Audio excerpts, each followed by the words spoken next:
No need to warm up. I'm coming in hot with some liquor in my cup. Yo, it's 8 on the dot. I hope y'all are ready for a pinch of beta. Why not? Here we go, here we go. Let's start the show. Yes. Yes. That was pretty good, JR. I'll give you that. Oh, really? Really? It was. Come Really? on. You're just You putting up rhyme. to He JR. rhymed. Mhm. You know I like rhyme. Oh, yeah. Hickory dickory dock. Stop me if you heard this one. Whoa, ease up. No, Oh, come my on. That was pretty good. Thank you, Janice. Yeah. Oh, my God. Welcome to a pinch of basil, ladies and gentlemen, with that baby making music with some rap on top of it.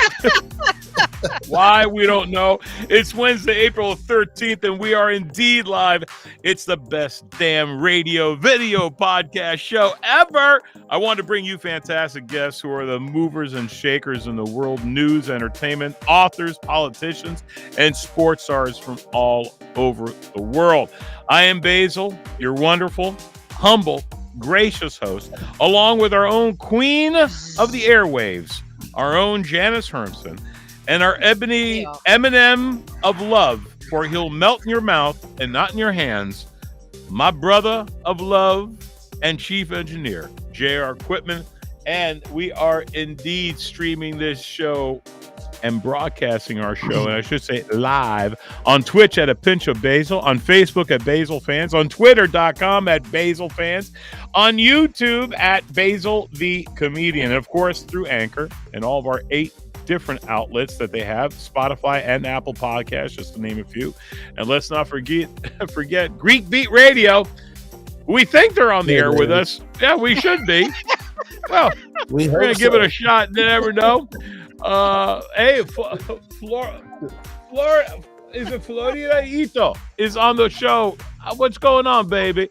And listen, I want to thank them because we broadcast this show all over the world. That's right. It takes us all over the world, from Australia, South Africa, Europe, North America, Central and South America. And of course, as always, I love to hear from you, perhaps the greatest fans and listeners around the world. You can comment on what we're talking about, and we'll even answer our guests, for we love them and we love hearing their questions. You can even call in toll free at 844-523-2633. That's 844-523-2633. Like I said, I want to hear from you. I really do, my special listeners. So go to the social outlets I just mentioned, or you can even email me personally if you want to send something like, Basil, my God, how can I hear more of JR's rap album? That's my guy. That's my guy right there, baby. I don't know why I even said that. I should open for your tour. I should be your opening act. Yeah, really? Yes, of course. What was I saying? Of course you should. Oh my God! You know how enthusiastic he is, don't you? You can hear it. Follow me. Join us on Twitter, Facebook, and Instagram at Basil Fans. Hey, for those of you who want to find out what's going on, I am not going to be at tomorrow night in Reno. I will be there the 15th, a day later. Unfortunately, flights got jammed up, so I'll be there the 15th through the 17th at the world-famous Laugh Factory in the Silver Legacy Hotel and Casino, and then in Las Vegas, baby, at the legendary Tropicana Casino and Hotel at the Laugh Factory, and then, hey, Detroit, Michigan. Yeah, baby, I'll be in Detroit. I'm going to be there at Andiamo Showroom April 29th. Don't miss this show. We're going to be filming part of it for my new special. Hey, you want to find out more? Just go to my website at BasileLive.com, BasileLive.com.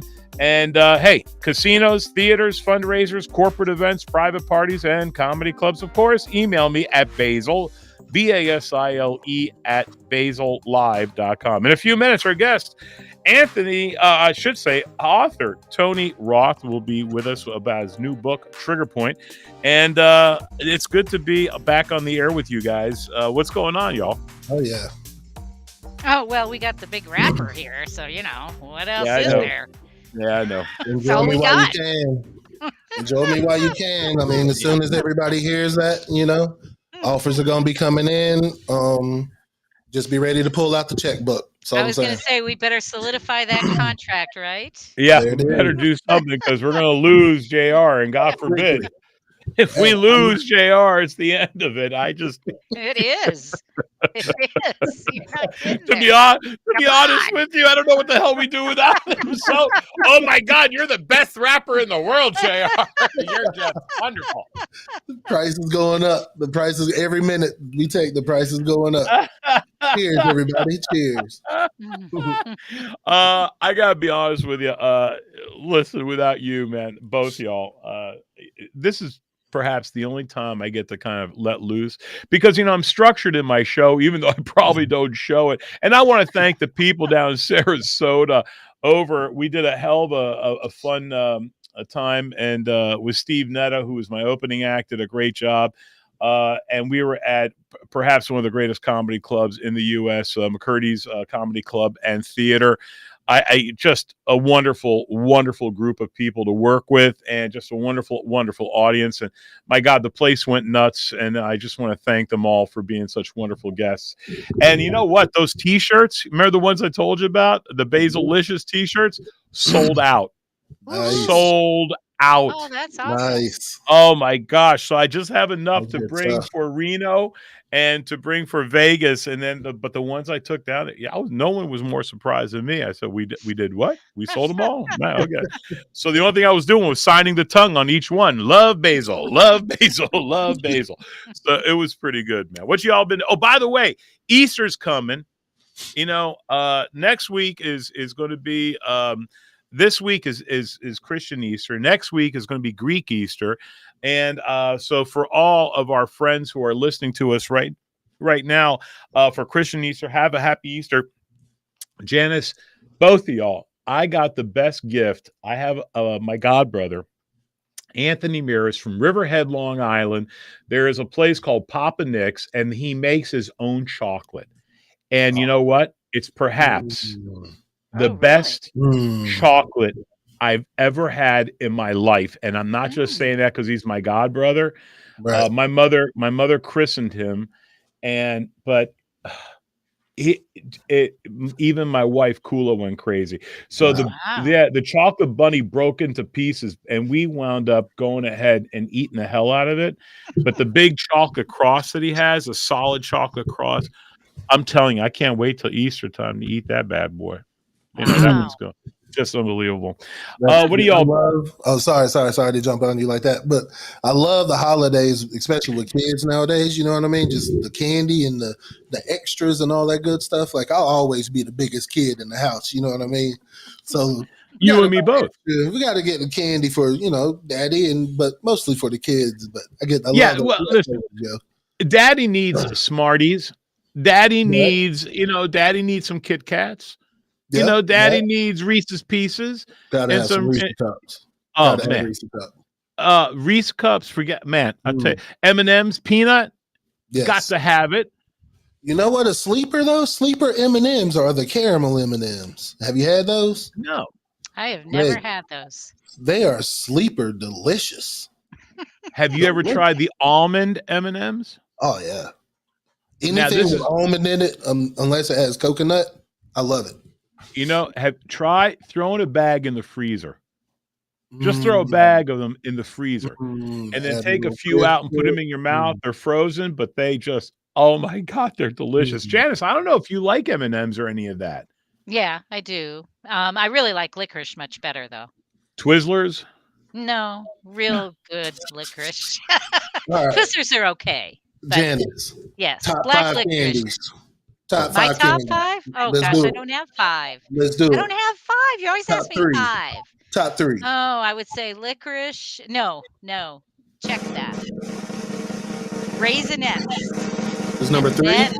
Okay. No, Raisinets is okay. You want 3, 2, 1? Start from 3. Yep. Start from 3. All right, then I'd have to do M&Ms. Okay. And then licorice, black licorice, not red, black. Wow. And then Raisinets are the number 1. Interesting. Licorice. That's interesting. I'm not. I don't know if I've known. I don't know if I know anybody that has licorice that high on the candy Yep, list. it's high. Yes, Oh it's wow. huge.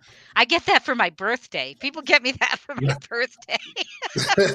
And I guess I could have done 5 because Red Hots are in there, but they're down lower. Okay. Okay. Basil, Okay. what you got? Oh, Top 5. I got like top 6, but I'll Ooh, give you working? Okay. Oh, All right. yeah. I've been putting this down. I put a lot of work into this. Junior Mints, number 6. Junior Mints. All Yeah. right. All right. Jelly beans, number 5. Any type of jelly bean that there is, I'm all about the jelly beans. Smarties. That Smarties got to be number 4. Okay. A payday or a Snickers bar. Those are a tight 3. Twizzlers, number 2. And Mounds or Almond Joy. It doesn't matter because I love the coconut. Okay. Wow. Wow. Wow is right, huh? These lists, I like these lists. Okay. I'm constructing mine right now. So let me see. And then That's all why right. he has me go first, right? Yes, so you can copy. Go ahead, wrap that out. I'm going to copy Janice's list, and I can't wait because I'm just a gist. You know what? Boy, Wow. All right. So, okay, so we're gonna have to have a freestyle battle at some point. All right, Bring so it. my list. Number 5, I got Starburst, number 5. Okay. Then I have Skittles, Ooh, then good. Twix, Reese's Okay. Cups, Snickers. Number 1, Snickers. How about a cold frozen Snickers out of the freezer or refrigerator on a hot day? Perfect. Not bad. Not bad at all. Oh. You know what? You know what's weird?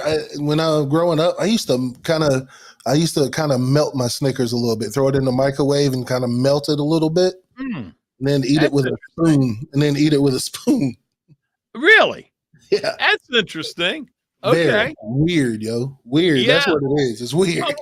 Well, we were talking about the other day. We were talking about popcorn, man. I could wind up, popcorn with the garlic salt and the butter, and you do it not hot popped. It's got to be with, or like I put it with olive oil and pop in the popcorn and take a stick of butter and you melt the butter and you pour it all over, mix it up, and you put garlic salt or typically garlic salt is better, and mix it up. Oh, if you like garlic and butter, I'm telling you, sounds delicious.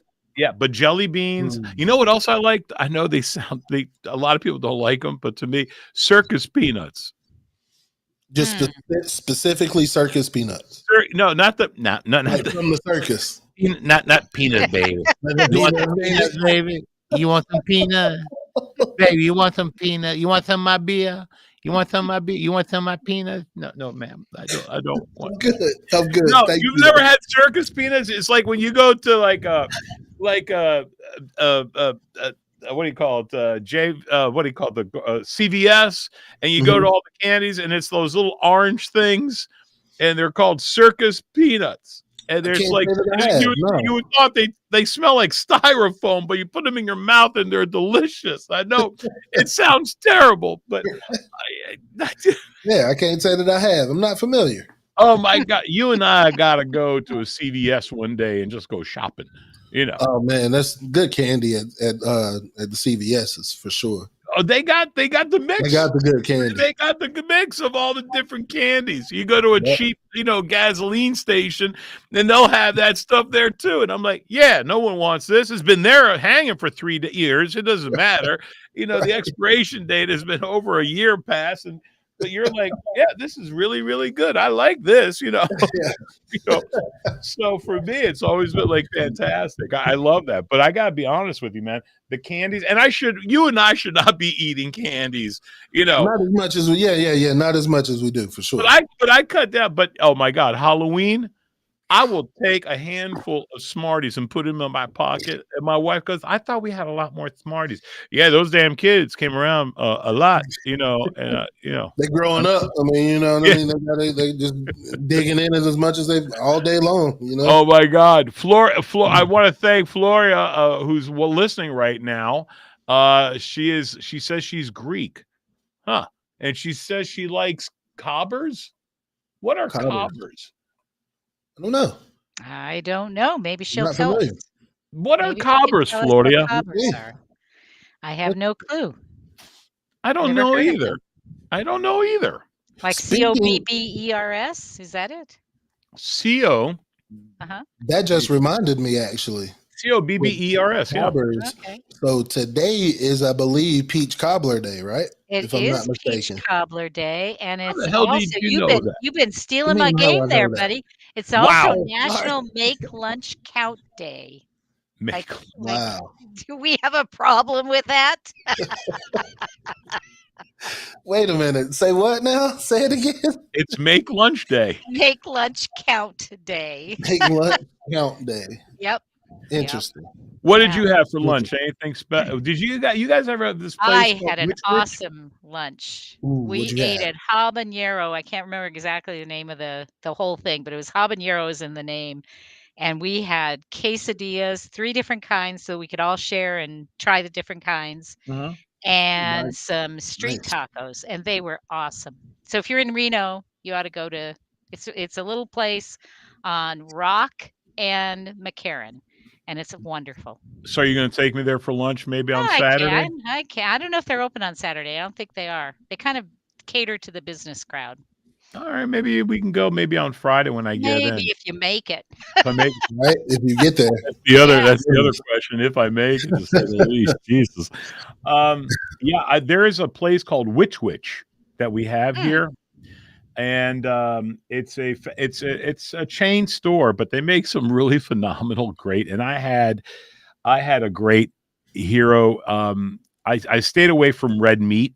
That was my big thing. I was going to stay away from red meat. That was so no steaks, no nothing. But I wound up going ahead and I had a ham and Swiss with jalapeno and banana pepper and some lettuce and heavy mayo, and it was delicious. And then Kula, who's fasting, actually had this vegetable hoagie. She said it was fantastic. So, Oh, wow. Okay, by the way, Cobbers, they are Mhm. fancy. It says fancy some caramel wrapped in milk chocolate. Need to remove a Ooh. filling from your teeth and can't afford a dentist? Ooh. Cobbers are good for both. wow. Well, That's, there you go. that's a good selling point right there, right? Yeah, don't go. You don't need no dentist for God's sakes. Save $1,000 and eat a cobber. There you go. I'm gonna put this onto the Facebook Interesting. page Okay. here. Have you ever heard Yeah. heard of Werther's butterscotch? Yes, I Werther's love Originals. Werther's Werther's butterscotch. is great. When I'm Awesome. reading, when I'm reading something and I Okay. just want to have something to taste when I'm reading, I eat Werther's. Really funny that I do that. I feel like a child when I do that. Yeah, So, there's some Cobbers chewy caramel there for you on the Facebook page. let me see. Nice. I'm not going to open. I'm afraid I'm going to disconnect. Yeah, it could be something. Ain't no telling what. It might Only stick, knows and what'll it might stick. And Basil disappears, and all of a sudden we're going to have another 45 minutes of JR rapping. You know, Hey, got to give the people what they want. You know, got to give them what they want. yeah, yeah. Can we hear more of JR's greatest hits, please?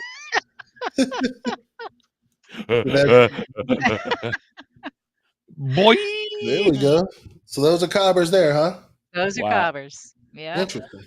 I Okay. wonder Those are the where ones. Floria. Does Floria say where she's from?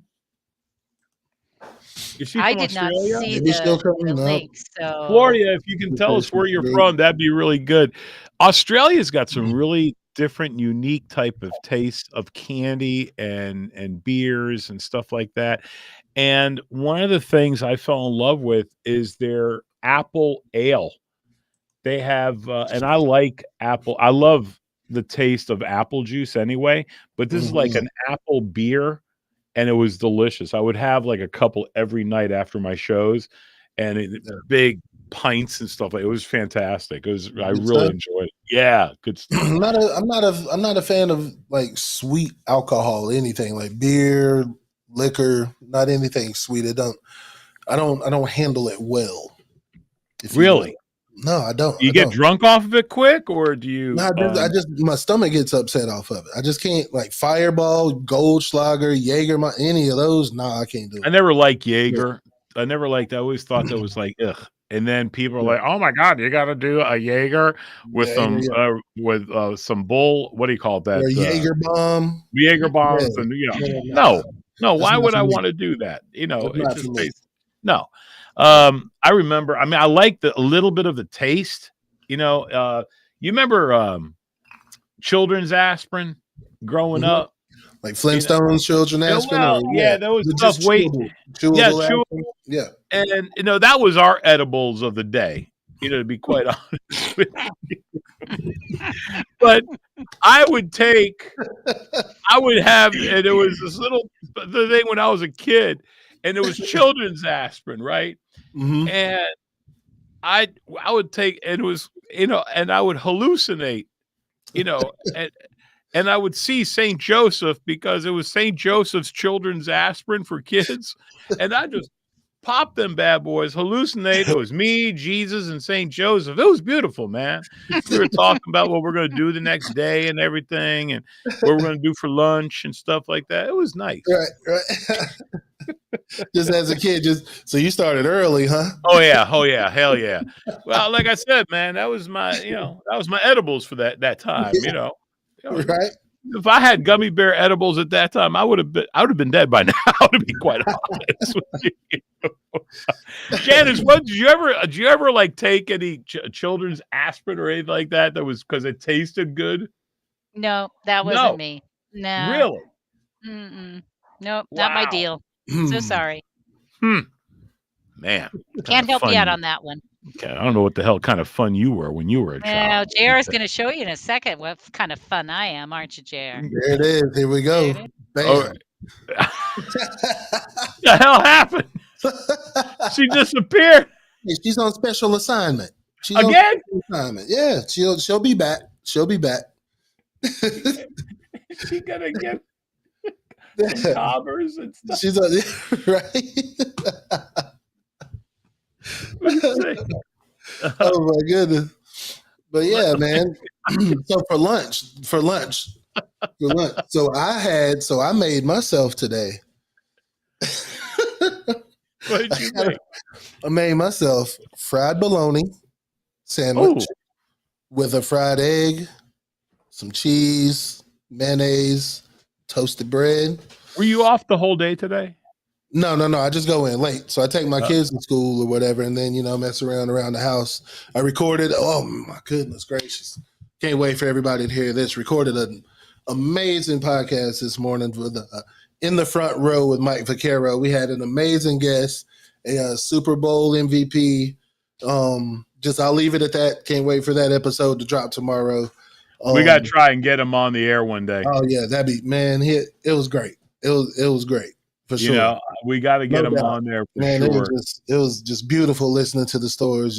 But I don't want to keep talking. I'll end up giving it away or whatever. No. I'm going to be careful because I think it was cool when I saw who you told me about. I'm like, okay, because I remember that Super Bowl that he was in. Right. And again, I'm not going to give it away, but every time I get up, what happened? What? Another one? It was time when I laughed, but they scored again. No, it was crazy. Oh my goodness! But no, that interview, it was great. But yeah, a little fried. So I'm a huge fan of fried bologna. Anyway, I like bologna, but you know what? I don't remember having it fried. I don't think I've ever had fried bologna. All right, we gotta find. So there was somewhere that used to have you could get a fried bologna sandwich from down here in Wilmington somewhere. I don't remember where it is though. I'll figure it out. You got to have some fried bologna in your life, man. The key so when you fry it, when you put it in the pan, it'll bubble up, right? So it'll bubble up on you. You know what I mean? So the key is, wow, Peter, I see you, Peter. But what's Peter saying? He says, the good guess, Doug Williams. That's a great guess. That is a great. That'd be amazing. That'd be amazing. Tune in tomorrow. It'll probably drop at 2:00 tomorrow. In the Front Row with Mike Vaccaro on all your podcast platforms and everything like that. Oh my God! And then let me see, Marianne Glados Kiriakos. We still love you, Kariotaki. They still love me. What's Kariotaki? Someone from Icaria, from the island of Icaria. Okay. Yeah. I love you guys too, sweetheart. Thank you so much. I love you too. Yeah, JR has got to rap about Icaria one day. But the fried bologna sandwich though. So when you fry it, right, it'll bubble up on you. So what you have to do, you have to cut some slits in the edges of it, just like two slits. Yeah. Just you know what I mean, just so that it'll have enough air in it to flatten back out.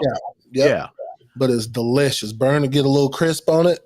I believe the belle of the ball has joined us again. Well, I'm glad y'all know each other's. Surprise! Hey. Should I start rapping now? Yeah. Oh God, I can hardly wait to hear this. Okay, please do. It's got to have something to do with LaRue. But no, I can't go there. Never mind. That'll break the internet. That'll go viral. That'll break the internet. Yep. You're right. No, I gotta tell you, the one thing, and I have like my daughter Zacharula and we both have the same bizarre tastes. We really do. Maybe for sushi, maybe for anything. She likes what I like. I felt as a kid, I loved liverwurst. Okay, but I don't like liverwurst in a sandwich. I like liverwurst to cut the liverwurst and just eat it that way. Wow. I know. Yeah. Wow. Okay. I know it probably sounds disgusting. Ew. But then I will take liverwurst, but then I'll take like a Vidalia onion. Who can like it, right? And then I'll put avocado slices on a sandwich, heavy mayonnaise, or I'll take Thousand Island and eat it together. Oh man, that's a meal right there. I'm just telling you. Wow. Yeah. But that's the way I roll, man. I'm not familiar with liverwurst. Not familiar. Yeah. It's not for everyone. It's not. My dad used to like liver cheese, so I guess it's liverwurst, but it's surround like the edges is like it's with cheese around it, and there's cheese around it. Yeah, he used to love that. Loved it. Yeah, that was disgusting to me. Yeah, it's like, but to me, it all depends, man. Sliced turkey, but the thing is, if turkey is too dry, I don't want it. It's got to be moist. My father used to make the greatest turkey. My father knew how to cook turkey. Kula knows how to cook turkey. She knows how to do it. I mean, she gives it a pep talk. We have the birds cooking. She has to wake up at 5 o'clock in the morning, and then she's oiling it down and having a pep talk to it. And it's a 26-pound bird. And my mother-in-law brings the other 26-pound bird.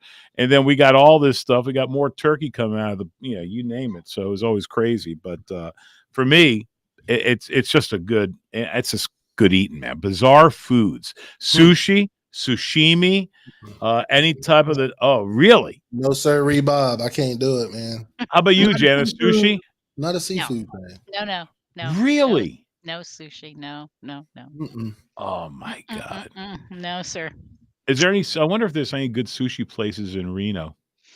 I can ask my sister. I don't know. There's got to be some. Well, the casinos probably have something, right? Somewhere? Yeah, they do. For the people who are watching right now, Peter Carlos, and of course Mariantia, who's watching right now. Let me see, and our wonderful friend who just gave us Floria. Let me see. I speak it and I read it and write it. What's an HPD officer, Janet? Not familiar. I wonder. I don't know. She's Greek though. Okay. Right. Doesn't matter about that. All right. I'm just kind of curious. All that. RG Basileris. I got to get RG. We used to do the Basil Fun Hour. I'm going to bring back the Basil Fun Hour this summer for a couple of stuff but we got to get RG Basileris. This is one of the funniest women I know.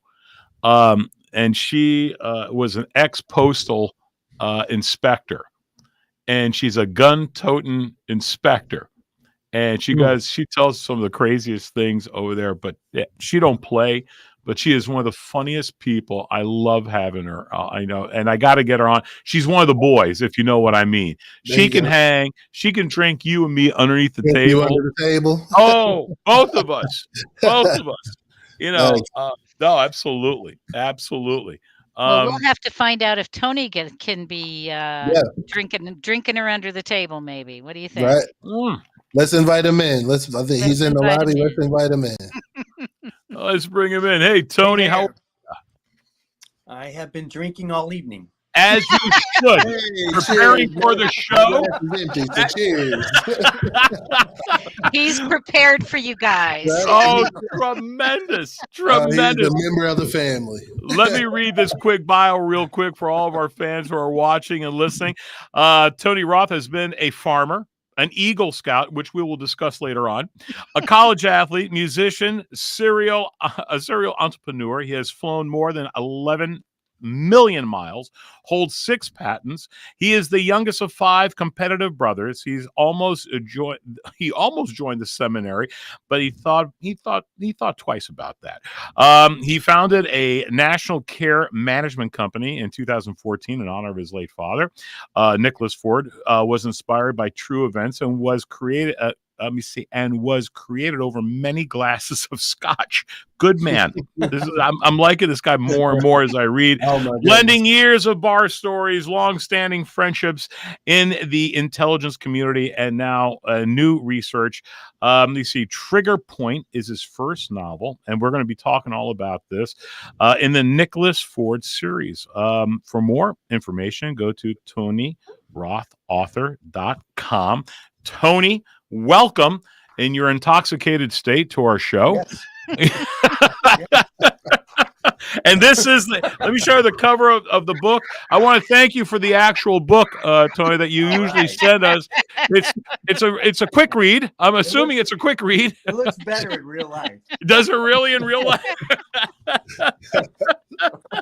I can't wait till you send me. Please autograph it. I'll sign 3 and send all 3 of you guys. Oh, wow. Oh, you're awesome. Perfect. You can send a Amazing. bottle of that scotch Amazing. too, if you don't mind. That'd be great. Absolutely. There it is.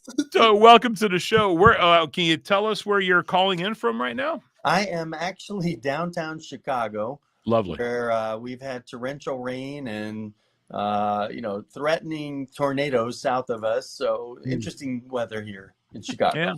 Yeah. Welcome to April in Chi-Town. You know, yes, I know. I'm from the Cleveland area, so I know kind of what the weather's like. It's kind of wacky for sure.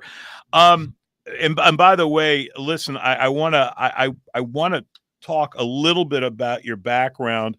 Okay, I want to hear about the Eagle Scout.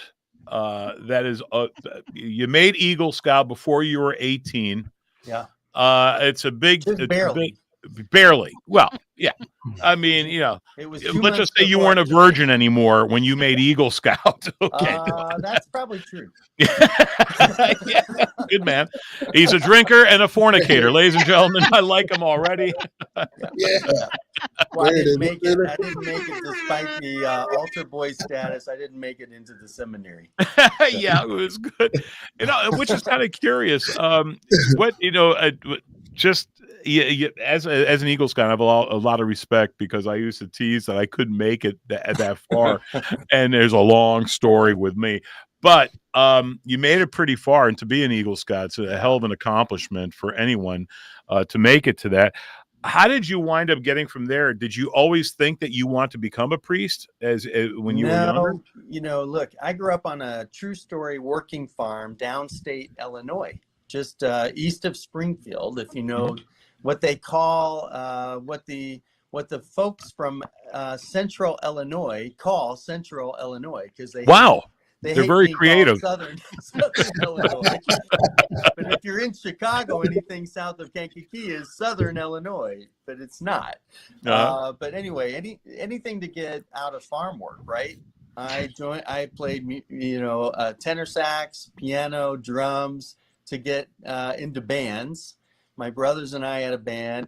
I was an altar boy. I served altar boy status in a town of 1,000 people where it was probably 1/3 Catholic. And so I did anything to get out of work. My athleticism, thank God, took me into college. I ran track at Illinois. So my dad cut me slack on that finally. But scouting was a great way to get out. and experience, outings, lakefront property, and and again get out of farm work. So, but I was into it. This is back. I got my Eagle Scout in 1981, June of 1981, which makes me 33 years old.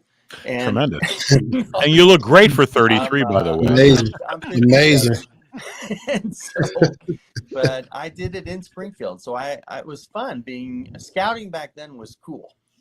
Back in the late 70s, early 80s, it was still cool. So it was okay. My son, who's 23, he was he got into Boy Scouts, but we were living in Southern California near Laguna Niguel, and it wasn't so cool. So I let him out of it. He didn't. Yeah, I guess it depends where you live. I mean, I remember when I became a Cub Scout, and I thought the world is mine, and I really looked good in that blue uniform. And to be honest with you, I loved it. I really loved it. And my mother just couldn't get me to all the meetings, and I was missing out on things as I was moving up and everything. So anyway, all right. Get into Webelos and Arrow of Light. Don't even get me started with the Weeblo stuff, because that was a long conversation earlier today. No scouting therapy tonight. You see, you thought I was joking with you guys when I told them about the Weeblo stuff, and they go, "What? Who? Where?" Okay. Do not. Don't go there. 18-year Glenlivet. I think you need it. It was my own Vietnam flashback. As soon as they mentioned Weeblos, I was like, "Yeah, good morning, Webelos." Yeah. You see, I didn't bring it up, folks. I just want to let you know I was not the one who brought it up. Right. Yes, I made it to there, and that's just wasn't crazy about the name, and I had to move on. Okay, so anyway, a couple of things. How did you start writing this book? How did you? I mean, was it as painful as I find it to be, or is it as fun as I sometimes find it to be? So I'll tell you. I'll give you the abbreviated story behind this. I got recruited out of college, so a lot of the beginning of the book is about Nicholas Ford being recruited right out of college into the CIA. His recruiter is his case officer. He's building a team for Central and Latin America to essentially launder money out of Congress, push it up through Panama. So he works as a undercover U.S. aid officer at the Bogota, Colombia embassy, and then pretends to have economic fronts, but they're really cartel covers. Cartel takes a little slice, pushes the money up to Panama. Noriega trades the money for guns and ammunition. That goes up into the freedom fighters, who are, of course, fighting for democracy against Ortega when he's absorbing a lot of support from the Soviet Union and going communism route. And so you can imagine the turmoil that happens. The fodder for all of this, I thought, well, I studied a little bit about Ian Fleming. I did a lot of reading on Philip Roth, and all of these guys hit home runs when they wrote about things they knew. So they put a little bit of themselves, a little bit of their town, a little bit of everything into it. Nicholas Ford, his background is really mine. That's partially inspired by true events. I'm not going to talk about my affiliation with the agency, but what I will tell you is over the course of 35 years, we did a lot of bar hookups where we would have reunions, lots of dinners, meeting around both the U.S. and Central and Latin America. And these are folks in the CIA, clandestine services. They are in the DEA, FBI, you name it, State Department. And by 2006, I was telling all the stories, mostly because I could hold my Glenlivet. We drank a lot of scotch, mostly Glenlivet. So I started embellishing. These guys would talk about their stories. I would start making up stories. By 2006, they told me, "Hey, you need to write a book. You got to create a character. We'll help you. Let's write a book." I never did it. When COVID hit, my son had challenged me because I was challenging him in college his sophomore year back in 2020. I said, "You got to have a life plan." He goes, "Dad, you need a life plan." He goes, "What do you want to do?" And I said, "Well, I always have this burning desire to write a book. and I think I have just as good a content as some of these other crazy people online making a lot of money telling really bad stories. I go, I will do that. When COVID hit, everyone came out of the woodwork and said, write the book, write the book. I literally laid out a timeline of the historical events from 1986 to 1989, knowing what really happened. So again, it's historical fiction, right? Take the real event, take the real public figures, take what really happened, but then just start embellishing. And it's so much fun. I wrote 113,000 words in 90 days, March Wow. through June. And Wow.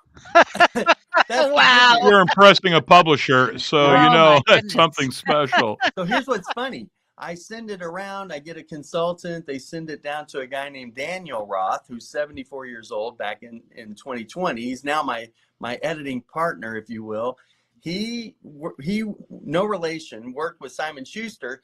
He reads it, writes this blistering memo to me, a page and a half, and says, it sounds like you're telling stories in a bar. It's all narrative, but if you develop these characters and learn how to write dialogue and put a little more structure into it, you may have something.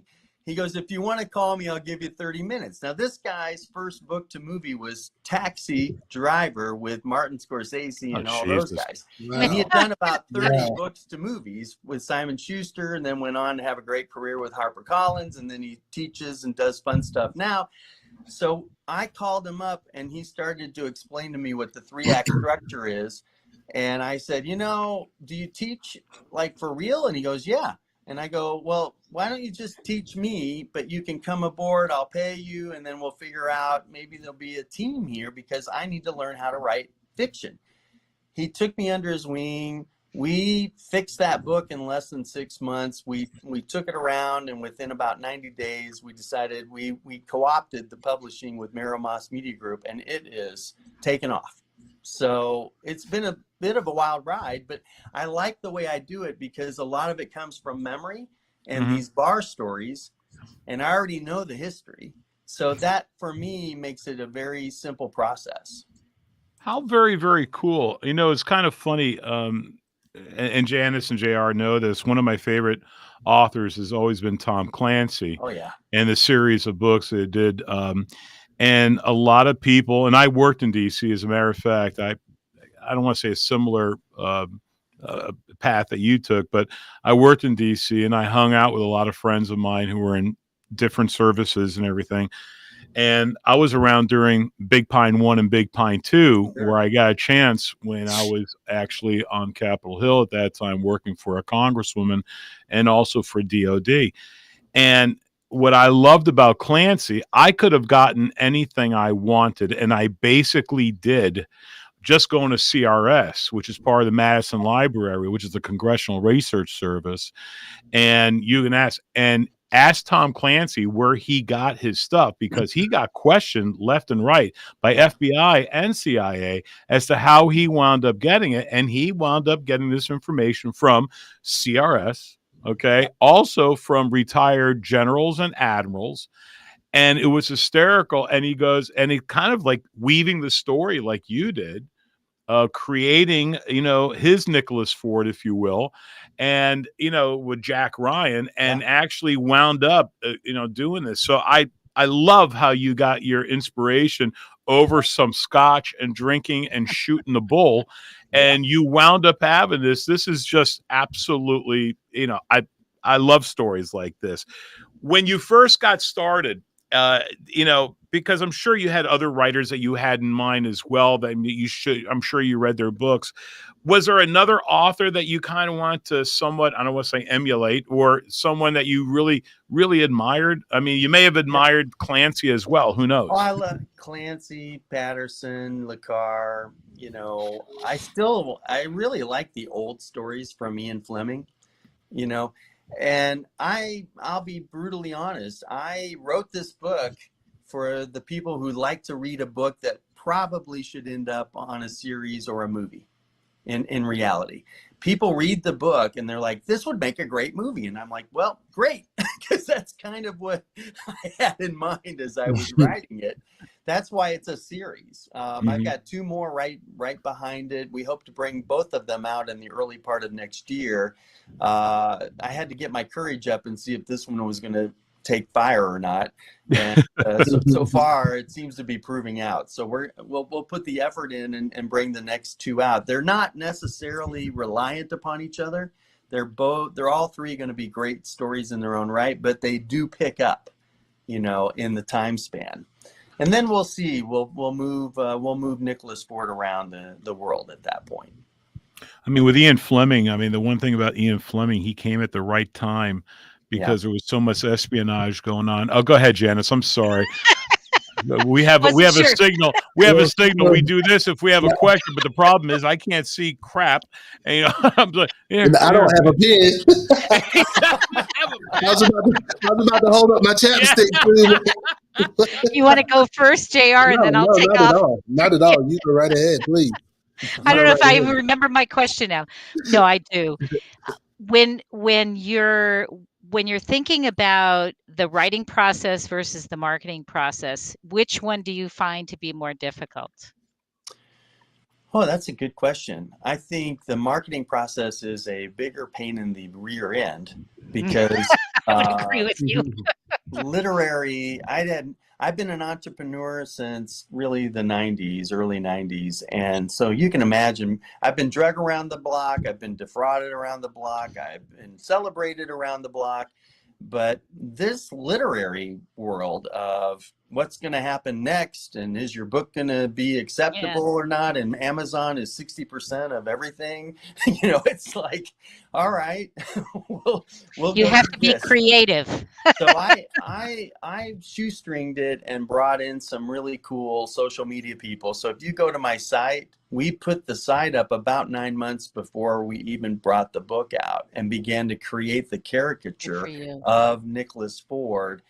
We put podcast out, book trailers. That 90-second book trailer is worthy. I've been told that's really helping, get the story out. Nicholas Ford is a very human character. So for me, writing it is easy. I think what's missing in some of the formulaic spy movies of today and books of today, I think John le Carre is one of the best at keeping it complicated and yet allowing the reader to find his or her way through it. But his is more plot oriented.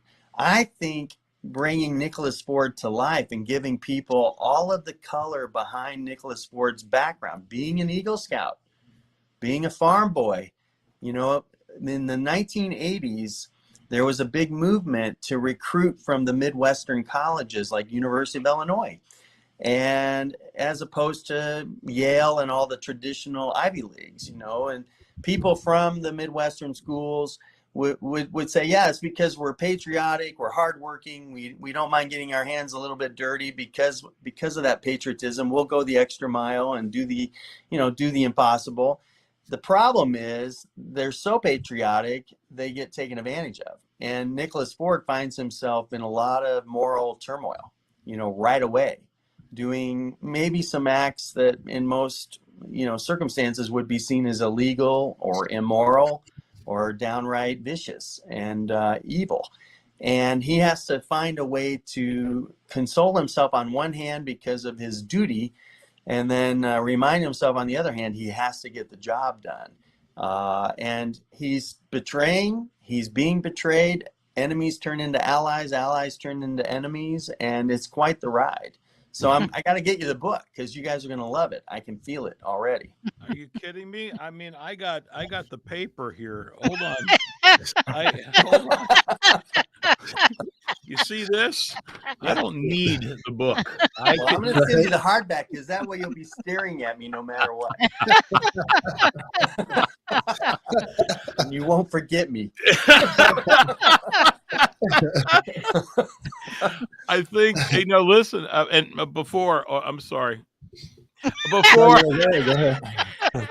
I still don't have a pen, so yeah, go ahead. I'm going on my medication. Yeah, good. As you should, and wash it down with that scotch. There it is.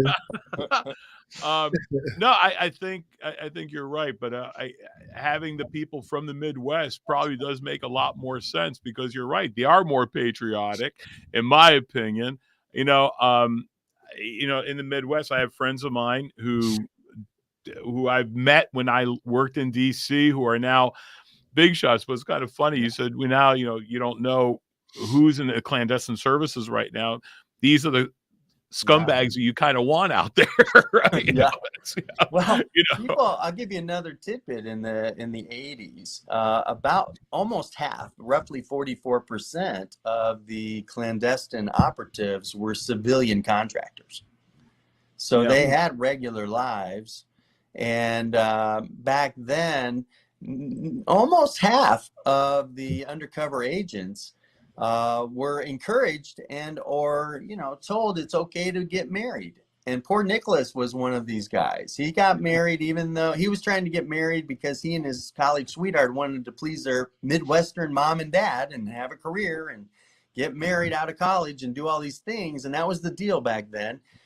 Wasn't the right deal, because Nicholas, boy, I'll tell you, he was being manipulated in college. His Spanish professor, who was teaching him Spanish, but he kind of had a crush on. Nothing ever happened in college, but she turns up later as his interpreter and cohort in the field, which obviously leads to a love affair and a kind of a interesting triangle situation. The real triangle is between the agency and Nicholas Ford and his case officer and recruiter, Vincent.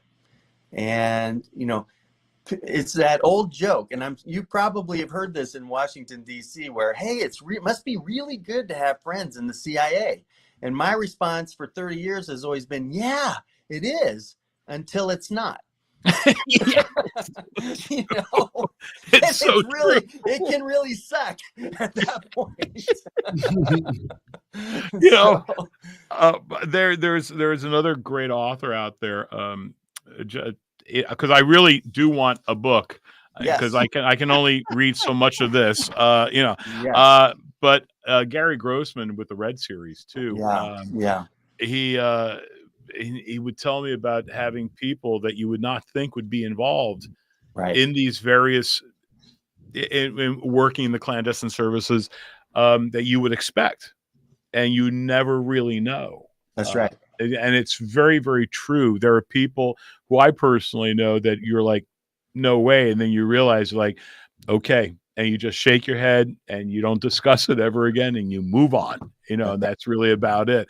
But yeah, it's really great. I know someone, and all of a sudden you said, until it really, really sucks. You're absolutely correct. Well, what do you think after this series?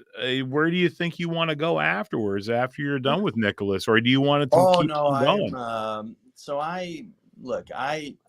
People ask me, what's your goal? My goal is to have 2 dozen books possibly. And I could see myself having a farmhouse half the year and then a lake house or something with some water down in the Southeast probably.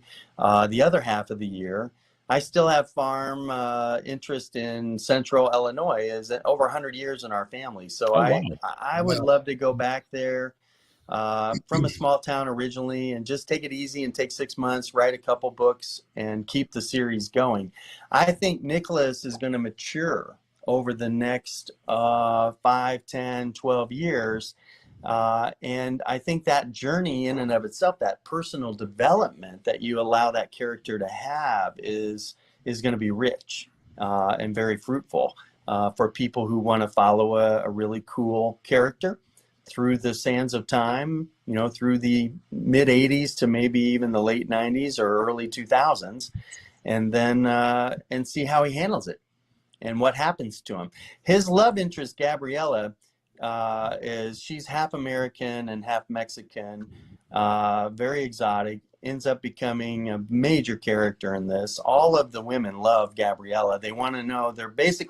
I wrote 3 different endings and I got overwhelming. One ending in particular leaves it open for Gabriella. And so you'll have Nothing wrong with that. You'll have to read about her. She's got the fanned out brown hair, brown eyes. Yeah, she very sounds exotic unattractive. hair. She sounds definitely unattractive. It's Ugly as one hell. of those situations poor Nicholas couldn't get out of. But I think bottom line, for me, it's really going to be about the character development and then what's happening with the government narratives. The other aspect to this book is there's some things disclosed in this. It's always, well, what if the government was thinking this? And as you may or may not recall, Reagan's agenda was freedom fighters, but Congress wasn't for it. He couldn't get things done, so things were happening around the Senate, around Congress, and probably illegally for the most part, to the point where George Bush was hiding behind the pillars just to get elected. Yeah, Reagan was leaving, but the entire narrative shifts. In fact, a couple of the chapters talk about turnabout is not fair play, or change in narrative. And this book kind of comes to a conclusion around 1989 when they finally convince Ortega that he has to sign the Central American Peace Accord and push away communism. And that became the savior. That was the narrative savior for Reagan to kind of keep his ass out of the fire on that one. Yeah. So it's a good tale. It's a good book. If you really think about it, I'm sorry, go ahead, JR. No, go. Okay. I'll wait my turn. No, keep your point. No, there was, during that time, a lot of people don't know about George Bush's involvement. He was head spook at CIA. Yeah. For, I want to say, 4 to 6 years. Yep. And, basically our enemies around the world were very nervous when George Bush was president. It was the same way they felt when Yuri Andropov was first secretary, because he was the head of the KGB. Yeah. And he was the one who also put down the Hungarian Revolution back in 56, 58. Right. They were always worried about Bush. He came across as that, hey, I'm George Bush. I'm not going to do it. No. Wouldn't be he pretty. Was, yeah, he knew stuff that and a lot of people knew what he knew. And there was pictures of him with Noriega and stuff in past times. But if you remember, the one thing I loved about Noriega when they got rid of him out of Panama. Yeah, which is book 2, by the way. I love it. They wound up putting these humongous speakers, and they were playing rock and roll music 24 hours a day and cranked it to 10 until everyone's ears were bleeding. And that's the way he finally surrendered.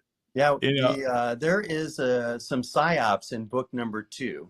It's going to be called The Operative. And the psyops of, you want 100,000 people revolting in downtown Nicaragua at the government center? Let's go for it. So, within hours, you could get 100,000 people rioting. They're not sure why. They just know it's the right thing to do. And by the way, here's a white envelope. Thank you very much for your service. Yes.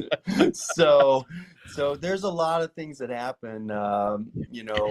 There's probably a half a dozen missions going wrong at the time that Just Cause, because they rolled it all up into a Just Cause mission at the end to get rid of Manuel Noriega. But there is a lot of screw ups in the process of getting to that final thrust. Mm-hmm. And it involves the archdiocese. It involves a political ambassador that was close to Manuel Noriega, and you'll see some. Nicholas gets to create an asset out of a woman 22 years his senior in this book. So yeah, baby. Yeah. So he's maturing. Yeah. Listen, it's okay. You can get those women in there. You got, older women need love too. You know what I'm saying? That's right. We all need love. Absolutely. Everybody needs love, right? Absolutely. Tony, really quick, tell us, how can all of our listeners and viewers, how can they get your book, and how can they actually reach out to you as well? So you can find me at TonyRothAuthor.com. And it's you'll see everything about Nicholas Ford series. You'll see the new book, excerpts, podcasts, book trailers, advanced praise, all that fun stuff. You'll find the book at Amazon.com. It's only at Amazon right now, although we have plans to open up distribution later this year before the holidays. And there is a special going on Kindle. Apparently, I'm on the track to be one of those new author bestseller list clubbers in the month of April. Nice. So they're running a promotion right now to try and get me over the top. I think it's 99 cents for Kindle. Regularly like $14.95 for the paperback. You're right. And it's and you'll find trailers if you do follow the author on Amazon. You'll find the trailer there. You can read more about what we're up to. Books 2 and 3 won't come out until probably Q1 of next year. Just FYI. Okay. First of all, I want to thank you for you're a great sport. You know, we were laughing about the Boy Scout thing. I'm like, I don't know if I would put Boy Scout on my resume, but you did, and now I know why. Yeah. It worked out great. Let me tell you. And it was really great having anyone who can drink scotch on the air with us. Has all right. As a matter of fact, JR, show them what you're drinking right now. Well, the bottle, my glass is empty. The bottle's in the cabinet over there. So, but I'm drinking some Jeffersons. Well, my bottle's down at the Florentine restaurant at the JW Marriott downtown Chicago. Because that's where I came up, and I was calling Janice. I don't have my link yet. I want to be on this show, but I don't have my link yet. Yeah, you know, those services like to throw me into spam. They just don't right. like me very much. Gmail, what are you doing? Oh my gosh. Thank you so much for being with us. And No, it was a you pleasure. know what? I hope I would love to get you back on. You've been a great guest. Yeah. Love to get you back on. Let us know when the new book comes out. And I promise you, we'd love to have you back on again. You have been just so much fun. Thank you so much for being with us, Tony. Very good. Thank you, guys. Have a great rest of the night, and I appreciate the opportunity to be on with you. Are you kidding me? It was our pleasure. Talk All soon. right. Thanks, All Tony. right. God Okay, bless. Take care. Bye-bye. What a great interview. That was a lot of fun. That was awesome. It actually was a lot of fun when he brought up Weeblo, who was well behaved. Hey, you know what I mean? Who was well behaved? Exactly. We all were. handle it like an adult. We handled it like the adults we are. Yeah. Well, okay. That's what you're going Hey, with. All lucky, right. I was loading up for the hard hitting stuff. Luckily, I didn't get to ask question again, but you know, whatever. Always holding the brother down, you know, whatever, man. No, this was my favorite today with Janice. Right? Right? But We got to come up with a better system. I got to quit. But it's funny because me and Janice see it plain as day. You never see it. Couldn't even see my chapstick too. That's what she said.